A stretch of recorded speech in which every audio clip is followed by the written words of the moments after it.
What up, guys? Today is Thursday. So first I want to say happy Thursday, right? And I want to talk about some common questions that I get in my inbox. A lot of times I like to do videos with common questions because a lot of questions that you guys may have, if it is a topic that I may have not spoke on, I want to make sure some things that I just touch on, because a lot of people, one thing that's similar about people is goals. A lot of people have common goals. When you talk to your friends, when you talk to your family, a lot of people have common goals, such as getting a house, getting a car. But I just want to talk about some of these common questions, and I want to answer a few.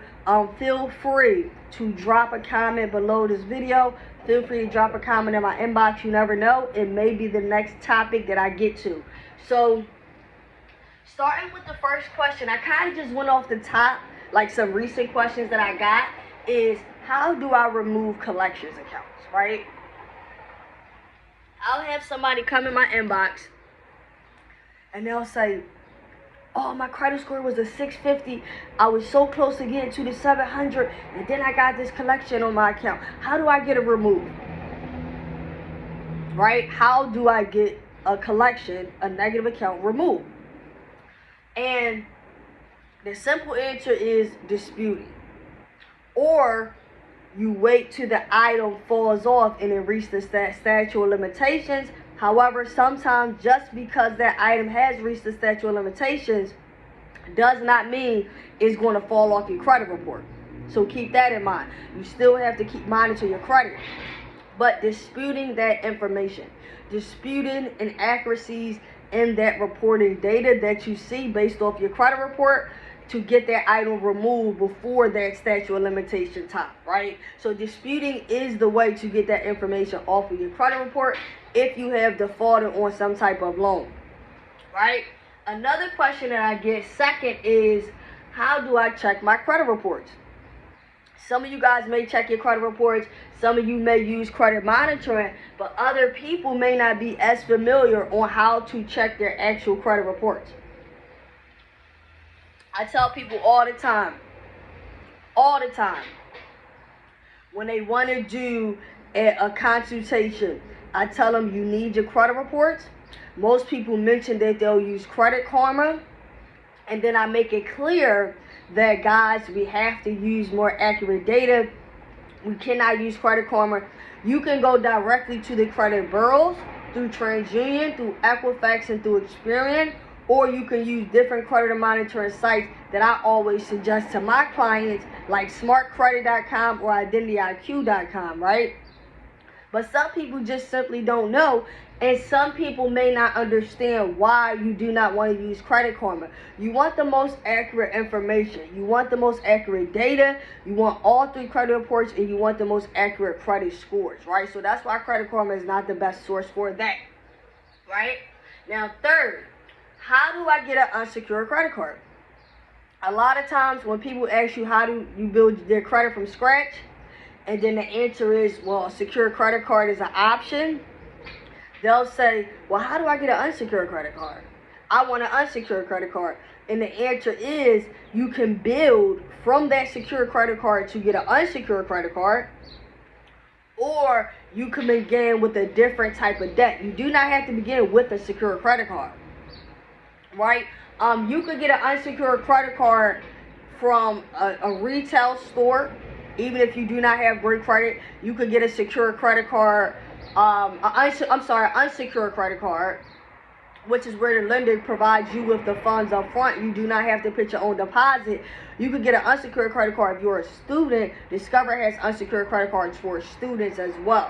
So those are definitely two options for you to get an unsecured credit card if you do not have great credit, if you have poor credit, but you're looking to raise your score up.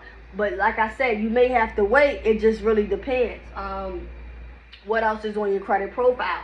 And then the last question I have is, I got a letter in the mail from a collector. What should I do, or how should I respond? Right? I got a letter in the mail from a collector. What should I do, or how should I respond? Well, one,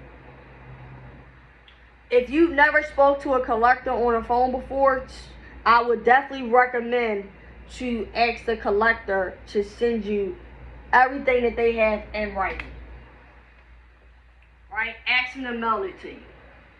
So that way, if they're using different type of lingo or something you don't understand and they're manipulating the situation, you can actually read through the information and exactly what it says, right? And I say this to people all the time because you have collectors that'll call you, that'll text you. And I know someone personally, she had a collector call her from an account that she never had. And basically, they were telling her that she owed money on a debt, that she needed to pay, and that she could send the money here. They called from a blocked number, and it seemed very scamish. However, even if that was a real collector, you need to show me proof that this is my account before I make any payment arrangements with you. So you want to get things in writing. You definitely want to verify the debt. And you definitely, you want to verify, you want them to verify the debt. You want the furnisher to verify the debt. You do not never want to verify the debt over the phone, right? And then you always want to just do more listening than you do the talking, because a lot of times when you're doing more talking, you're actually helping them out and maybe giving that company information about yourself that's going to tie you to that debt, right? So if you get a letter in the mail or a phone call, I definitely want to say if you get a letter in the mail, do not ignore. Right? Because if you're seeing this item come up on your credit report and then you get a letter in the mail, now you may get the letter in the mail before it got on your credit report. So you may have been able to work something out before the collection even hit your report. Right? Or you may be able to work something out where you can negotiate a pay for delete. So you do not want to ignore because you still want to get the best results, right? So guys, I just want to give you a couple common questions that I get in my inbox on a daily basis. If you have some questions for me, feel free to comment, DM below, and I'm going to see you on the next time. Peace.